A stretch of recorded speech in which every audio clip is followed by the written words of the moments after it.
Good evening, folks. It's Pretentious James here, and we've got a special fit posting episode for you. This one is an interview with an amateur MMA fighter named Toni Tiger Lily Tallman. I've known her for a while. We're going to be talking to her about how she prepares for fights, a couple of basic questions, and then I'm going to have a little footage of the face-off and the fight itself. So, as you can see, I'm repping her merch right now. I like this shirt. I feel like it makes me look pretty buff. So, cool. So now we're going to go to the interview. With no further ado, we're going to start talking to her. So here we go. All right, you are now on camera.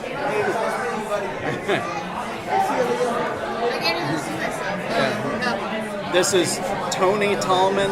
Tiger Lily is her fighting name. You saw the shirt I was wearing earlier, pretty boss threads. So she's just finished her weigh-in, and she is chowing down, trying to get some calories back in her after all that shedding. So, first question: how much cutting do you have to do when you're preparing for a fight? Quite a bit. Would you like to elaborate on that at all? More than I should have to. Inspirations. What got you into stepping into the octagon and going up against another person? I like to be challenged, and my friend is actually a pro boxer, so she's kind of my inspiration, and she got me into it. So that's where it all started. We've known each other for a while, and I remember one time you walked in with a championship belt. I am very curious why you didn't just wear that around everywhere 24/7, because I would have. I'm curious when this happened, because I literally never did that, but... No, you came into the office one day with a belt, and you set it up in your pod, and you were like, booyah. That was my request. Okay, so is the fight this weekend for another belt? Way to rub it in. Well, I'm curious. I don't know. I haven't seen you for a while, so I'm playing catch up. That's true. Have you fought this opponent before? Yes. I'm going to throw out there, I saw you fight before in Fayetteville, Arkansas, and I have to say, I think there was a belt on the line that time. Yeah. And you went the distance. At the end of all the rounds, you were still standing. Yeah. And it came down to a judge's decision. And when I was pitching to people that they should come see you fight tomorrow night, I kept saying the first fight I saw her in, it was like Rocky won. She went the distance. It came down to a judge's decision. It was awesome. This is the female Rocky. You need to come to this fight. So. That was awesome. That's sweet. It's flattering. So, be prepared to be disappointed. Okay.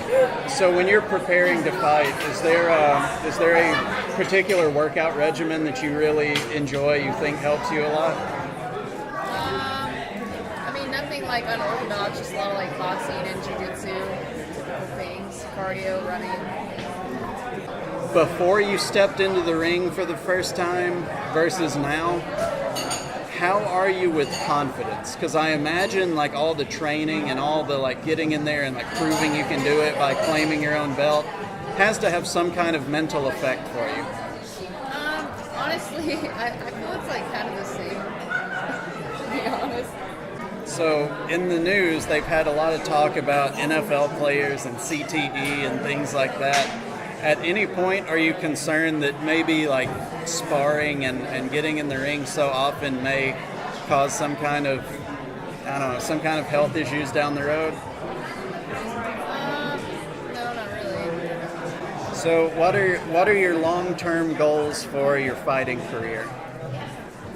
Honestly, depending on how this one goes, it's probably my last amateur fight. I've done probably almost 2 fights, so maybe consider being a pro. All right. right, well, I am going to be there tomorrow night wearing the t-shirt. I've got a group of friends coming with me to cheer you on, and I do have friends. I just want to throw that out there. So we're going to cheer you on, and I hope to see an awesome performance, and we're rooting for you. Thank you.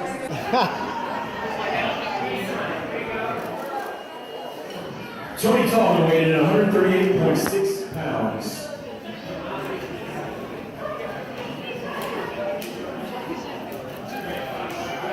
Skylar Mann weighed in at 135.31 pounds.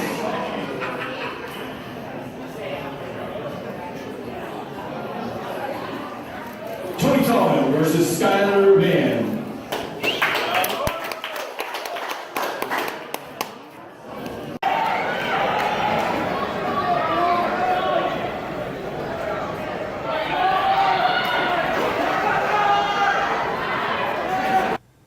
Postscript, some of you are probably wondering how the fight turned out.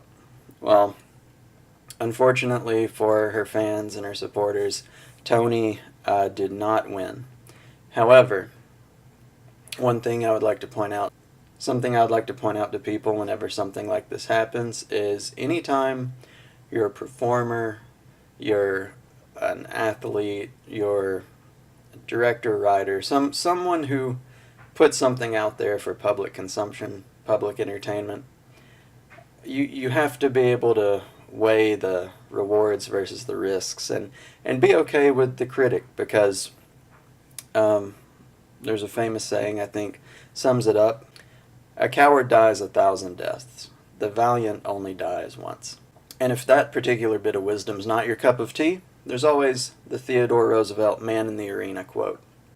It is not the critic who counts, not the man who points out how the strong man stumbles, or where the doer of deeds could have done them better. The credit belongs to the man who is actually in the arena, whose face is marred by dust and sweat and blood, who strives valiantly, who errs, who comes short again and again, because there is no effort without error and shortcoming, but who does actually strive to do the deeds, who knows great enthusiasms, the great devotions, who spends himself in a worthy cause, who at the best knows in the end the triumph of high achievement, and who at worst, if he fails, at least fails while daring greatly, so that his place shall never be with those cold and timid souls who neither know victory nor defeat.